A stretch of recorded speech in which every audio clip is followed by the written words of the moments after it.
An unidentified aircraft plunges towards the Earth, its terrified alien pilots desperately fighting for control. Unable to right the ship, they crash in the desert of the southwest United States.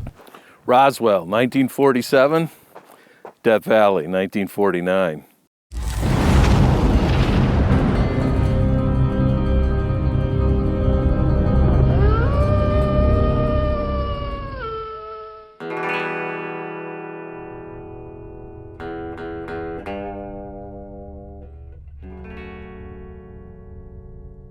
If you've ever spent any time in the Mojave Desert, you've probably heard a UFO story or two. And why not? It's the perfect location. Remote, sparsely populated, and totally open. It's the perfect place for a mystery. Our story today takes place up in Badwater, one of the hottest places in Death Valley. And it was here, in the summer of 1949, that two men, Mace Garney and Buck Fitzgerald, were working a small mining claim when something happened that sent them racing into town with a story that was out of this world.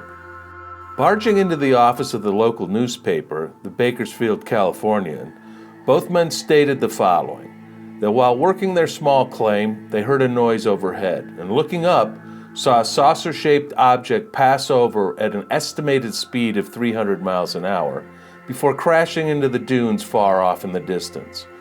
Running over to check it out, they came across what could only be described as a crashed flying saucer. Carefully approaching the ship, both men were astounded when suddenly a hatch opened and out jumped not one, but two alien pilots. The creatures were described as small and dwarf-like, with huge heads and reptilian skin. Not wasting any time in exchanging pleasantries, both aliens suddenly took off into the desert with both miners in hot pursuit. The chase didn't go very long because the creatures were too fast and the heat soon took its toll on the two men.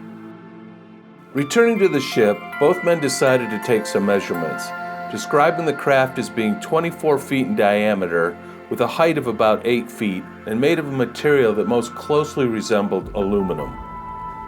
Scared that the aliens might return, both men packed up their truck and were soon racing into town to make the report. After that, the trail goes cold.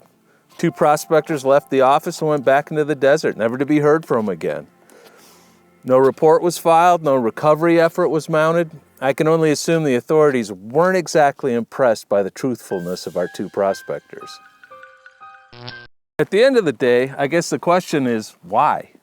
Why would two men, prospectors, come out of the desert, drive 100 miles to the nearest town just to make a fake report? A joke? Were they drunk? Were they looking for their 15 minutes of fame? You got to remember, at the time, it was a period of transition in the United States. The war was over, the atomic age had started, and people everywhere were starting to report seeing things in the sky. In fact, the popular media of the time was full of stuff like this.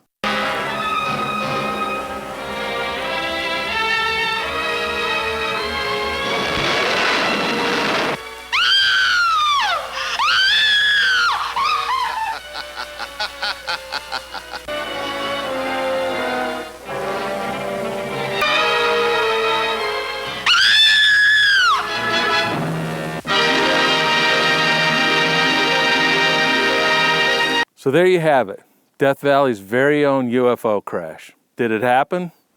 I leave it to you, but I'd hate to think somewhere up in Badwater is a beautiful flying saucer and two very pissed off alien pilots. Either way, you gotta admit, it's a hell of a story. I'm M.l.behrman, this is Mojave Mysteries.